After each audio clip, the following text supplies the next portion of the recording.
Hello guys, आज इस video में जो पोइम हम कवर करने वाले हैं वो है ईद, जो कि आलमगीर हाशमी ने लिखी है।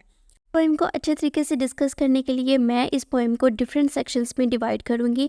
सबसे पहले हम ऑथर का इंट्रोडक्शन देखेंगे, उसके बाद हम टाइटल सिग्निफिकेंस देखेंगे और इसके बाद हम इस पोइम की डिटेल समरी और साथ में क्रिटिकल एनालिसिस भी करेंगे। इसके बाद जो इस पोइम में मेजर थीम्स डिस्कस किए हैं वो इन सब को देखेंगे और इसके साथ साथ स्टाइलिस्टिक और स्ट्रक्चरल एनालिसिस भी इस पोइम का करेंगे। ये पोइम आलमगीर हाशमी ने लिखी है। आलमगीर हाशमी एक पाकिस्तानी राइटर है जो कि पाकिस्तान में पैदा हुए थे 15 सितंबर 1951 में। ये बहुत सी मुख्तलिफ कंट्रीज़ में ये पढ़ा चुके हैं, जिसकी वजह से इनकी पोइम्स में मोस्टली हमें दूसरी कंट्रीज़ का भी जिक्र नज़र आता है। ये अपनी पोइम्स में अक्सर दूसरी कंट्रीज़ का जिक्र इस सेंस में करते हैं कि कोई भी चीज़ अगर इनको किसी कंट्री के बारे में अच्छी लगती है तो वो उसका जिक्र करते हैं, या कोई भी ऐसी मेमोरी जो कि इनके लिए बहुत ज़्यादा इंपॉर्टेंट है तो वो अक्सर अपनी पोइम्स में इन सब चीज़ों का जिक्र करते हैं। इसी तरह ईद पोइम जो आज हम इस वीडियो में कवर करने वाले हैं वो आलमगीर हाशमी का एक बहुत इंपॉर्टेंट काम है, जिसमें उन्होंने बहुत ज़्यादा इंपॉर्टेंट मैसेज मुस्लिम कम्युनिटी को दिया है कि ईद का असल मकसद क्या है और ईद किस तरीके से गुजारनी चाहिए। लेकिन हम लोग ईद का असल मैसेज भूल गए हैं और इसको एक जस्ट खाने पीने और नए कपड़े पहनने तक के इवेंट तक हमने इस चीज़ को महदूद कर दिया है। अगर इस पोइम की हम टाइटल की बात करें जो कि है ईद, जो कि बहुत सिंपल है, और इस पोइम में क्या डिस्कस किया जा रहा है और ये पोइम किस चीज़ के बारे में है जो इजीली उसको एक्सप्लेन करता है। इस पोइम में आलमगीर हाशमी ने एक चाइल्ड को एज अ नरेटर लिया है। अक्सर राइटर्स अपने वर्क्स में चाइल्ड नरेटर को लेते हैं, वो इस वजह से क्योंकि बच्चे हमेशा सच बोलते हैं और वो इनोसेंट कंसिडर किए जाते हैं। इस वजह से मोस्टली जो राइटर्स हैं वो बच्चों को इसलिए लेते हैं ताकि एक इजीली जो एक अपना मैसेज है वो अच्छे तरीके से इम्पैक्टफुल तरीके से अपनी ऑडियंस को दिया जा सके। इसी वजह से इस पोइम में आलमगीर हाशमी ने एक चाइल्ड नरेटर को लिया है। इस पोइम में जो चाइल्ड नरेटर है वो अपने ईद के एक्सपीरियंस को शेयर करता है और वो देखता है कि किस तरीके से हम लोग ईद को सेलिब्रेट करते हैं और ईद का क्या असल मकसद है। वो अपने एक्सपीरियंसेस को शेयर करता है और बहुत सारी चीज़ों को ऑब्जर्व करता है जो कि इस पोइम में वो एक्सप्लेन करता है, और ये सब चीज़ें हम देखेंगे इसकी डिटेल समरी में।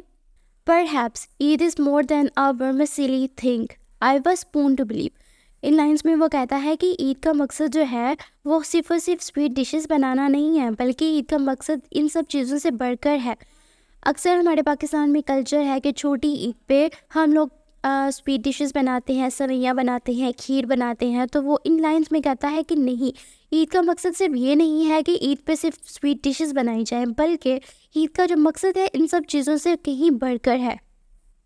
कहता है I promised God to bend my knees in the mosque this morning and other 4 times. इसके बाद वो कहता है कि मैंने मस्जिद में जब वो ईद की नमाज़ पढ़ रहा था तो उसने अल्लाह ताला से वादा किया कि मैं आज के दिन मैं 4 दफ़ा दोबारा नमाज़ पढ़ूंगा, यानी कि मैं आज 5 वक्त की नमाज़ पढ़ूंगा।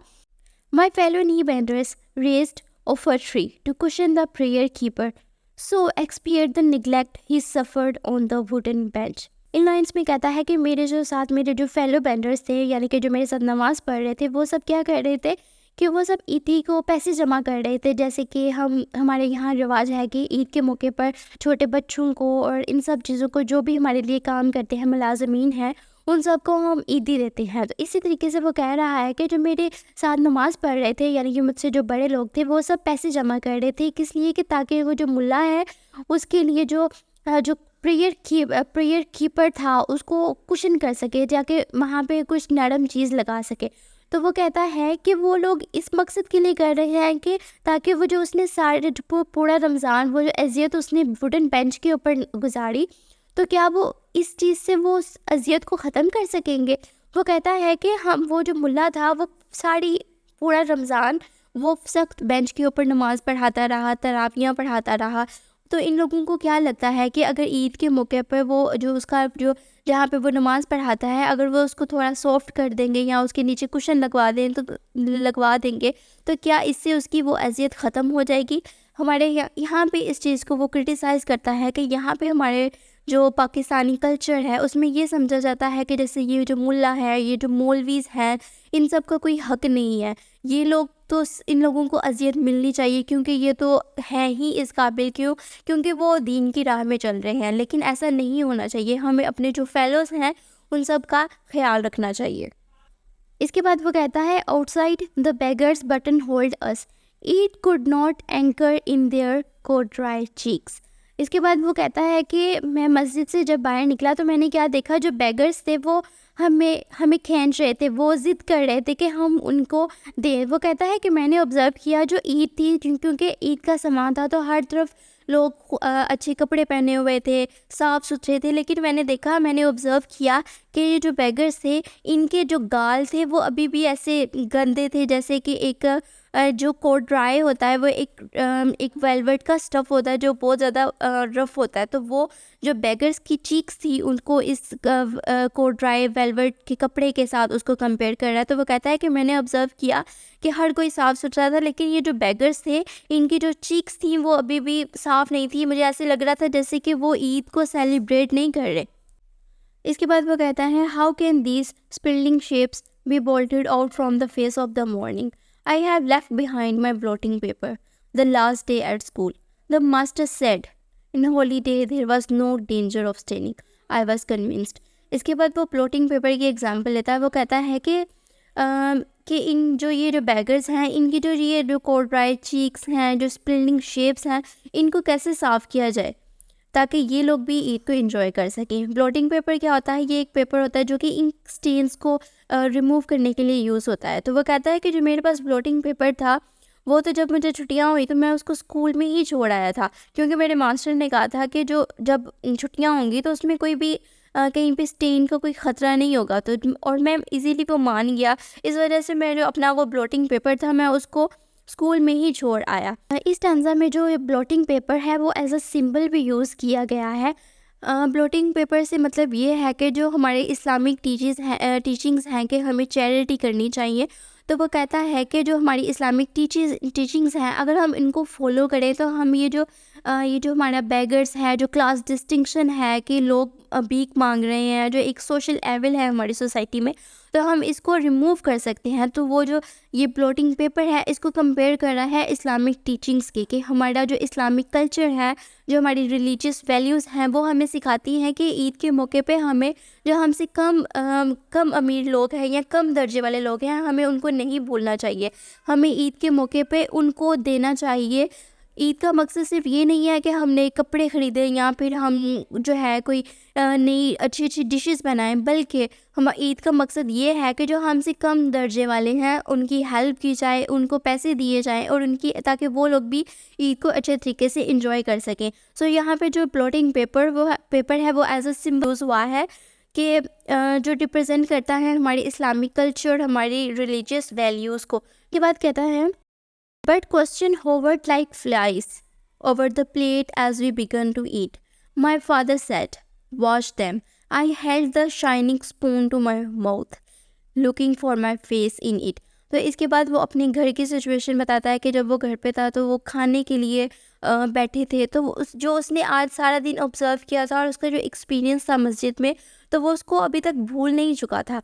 वो कहता है कि जिस तरीके से मक्खियाँ एक खाने की प्लेट के ऊपर होवर करती हैं, इसी तरीके से मेरे दिमाग में जो थे बहुत ज़्यादा सवाल थे कि अगर मैं इन सब चीज़ों को, क्योंकि ये जो बेगर्स थे वो भीख मांग रहे थे, अगर मैं एक बच्चा होकर इन सब चीज़ों को ऑब्ज़र्व कर सकता हूँ तो क्या ये जो मेरे से बड़े लोग हैं, क्या ये सब इन चीज़ों को ऑब्ज़र्व नहीं करते? क्या ये लोग नहीं ऑब्ज़र्व करते कि ईद का क्या असल मकसद है, या इन लोगों ने इस्लामिक वैल्यूज़ को छोड़ दिया है? वो कहता है कि my father said wash that, I held the shining spoon to my mouth looking for my face in it. वो कहता है कि मेरे जो फादर थे उन्होंने मुझे कहा कि तुम अपने खाने की तरफ ध्यान दो। जैसे ही मैंने खाने का चम्मच अपने मुंह के करीब किया तो मैं क्या देखता हूँ कि मैं उसमें अपना फेस देखता हूँ। तो यहाँ पे वो स्पून और ये जो फेस है, शाइनिंग फेस, क्या ये रिप्रेजेंट करता है? ये क्लास डिस्टिंक्शन को रिप्रेजेंट करता है। कहता है कि मैंने अपने जो शाइनिंग फेस है जो कि साफ़ सुथरा था, मैंने उसको ऑब्ज़र्व किया, और इसके मुकाबले में जो बेगर्स थे जिनकी वो जो रफ़ फेस था, कोट ड्राई चीक्स थी, ठीक है, तो वो उन दोनों चीज़ों को कंपेयर करता है। कहता है हमारी सोसाइटी में क्लास डिस्टिंक्शन इतनी ज़्यादा बढ़ गई है कि ये ख़त्म नहीं हो सकती। ये थी इस पोइम की डिटेल समरी और इसका क्रिटिकल एनालिसिस। सो अगर हम इस पोएम के जो मेन मैसेज है, हम कहेंगे अगर जो मेन क्रस्ट है इस पोएम का, तो उसको हम देखें तो वो यही है कि हम ईद का जो असल मकसद है हम उन उसको भूल गए हैं। हमें लगता है कि ईद का मकसद ये है कि हमें नए कपड़े पहनने हैं, साफ़ सुथरे अपने जो फैमिलीज़ हैं, रिलेटिव्स हैं, उन सब के साथ ईद को एंजॉय करना है या अच्छे अच्छे खाने बनाना है।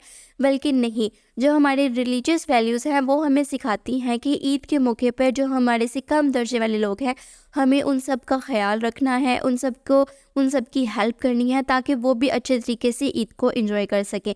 तो इस पोएम का मकसद ये है कि हम लोग जो हमारी रिलीजियस वैल्यूज़ थी हमने उनको भुला दिया है। हमारे लिए ईद का मकसद सिर्फ यही है कि हम लोग नए कपड़े पहने, अच्छे अच्छे खाने बनाएं, और जब किसी गरीब को पैसे देने का वक्त आता है तो हमें ये सोचते हैं कि यार हमारे पास तो पैसे ही नहीं बचे, तो हम इसकी हेल्प कैसे कर सकते हैं। तो इस पोएम का मकसद ये है कि जो हमारी रिलीजियस वैल्यूज़ हैं रिगार्डिंग ईद, और जो हमारा जिस तरीके से हम ये बेगर सिस्टम और ये भीख मांगने वाला सिस्टम है, इसको हम अपनी सोसाइटी से ख़त्म कर सकते हैं। तो इस पोएम का मकसद ये है कि ताकि हम इस चीज़ को अडॉप्ट करें और इन हमारी जो रिलीजियस वैल्यूज़ हैं उन सबको ऑप्ट करें।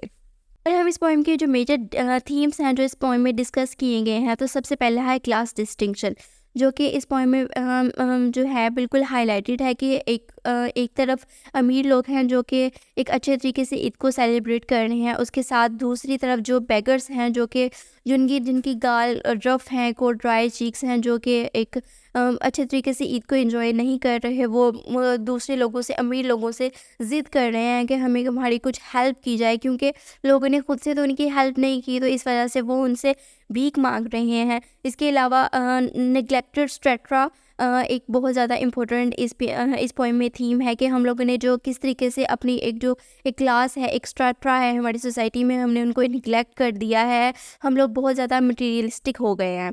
इसी के साथ साथ materialistic love for materialistic things ये भी एक बहुत इम्पोर्टेंट जो है एक थीम है इस पोएम में, कि किस तरीके से हम लोग मटीरियलिस्टिक हो गए हैं। हमारे लिए नए कपड़े और स्वीट डिशेस, हम अब ज़्यादातर अपने ऊपर ही पैसे खर्च करते हैं, और हम दूसरों को पैसे देते हुए हमें तकलीफ़ होती है कि हम किसी को पैसे नहीं दे सकते। हमारा दिल इतने छोटे हो गया है क्योंकि हम लोग मटीरियलिस्टिक हो गए हैं। तो इस पोएम में तो ये भी एक डोमिनेट थीम है। इसके अलावा रिलीजियस वैल्यूज़ और जो कल्चर है कि हमारा जो रिलीजन हमें क्या सिखाता है कि इस ईद को किस तरीके से स्पेंड करना चाहिए। उसके बाद एक कल्चर, ये जो थे कुछ जो इम्पोर्टेंट थीम्स थे इस पोएम में, जो कि बहुत ज़्यादा हाईलाइटेड है। अगर हम इस पोएम की स्टाइलिस्टिक और स्ट्रक्चरल एनालिसिस की बात करें, तो इस पोएम में ये एक पोएम लिरिकल पोएम है, लेकिन इसमें कोई भी स्पेसिफिक राइमिंग स्कीम नहीं है।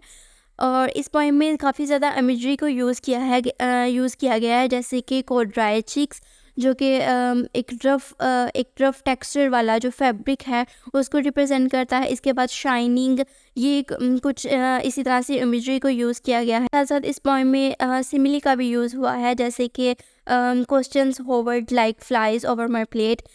इसके साथ साथ कोनोटेटिव और डिनोटेटिव वर्ड्स का भी यूज़ किया गया है, जैसे कि जो कोनोटेटिव मीनिंग है बटन होल्ड वर्ड का, तो वो ये है, बटन होल्ड का मतलब होता है कि किसी भी चीज़ को साथ में जोड़ना। लेकिन यहाँ पे बटन होल्ड इस वर्ड में यूज़ हुआ है कि बेगर्स जो थे वो अपने ज़िद कर रहे थे लोगों से भीख मांगने के लिए, वो चिपटे हुए थे लोगों के साथ, क्योंकि हम लोगों ने उनको निगलेक्ट कर दिया। इसी तरह से ब्लोटेड पेपर, ये एक कोनोटेटिव वर्ड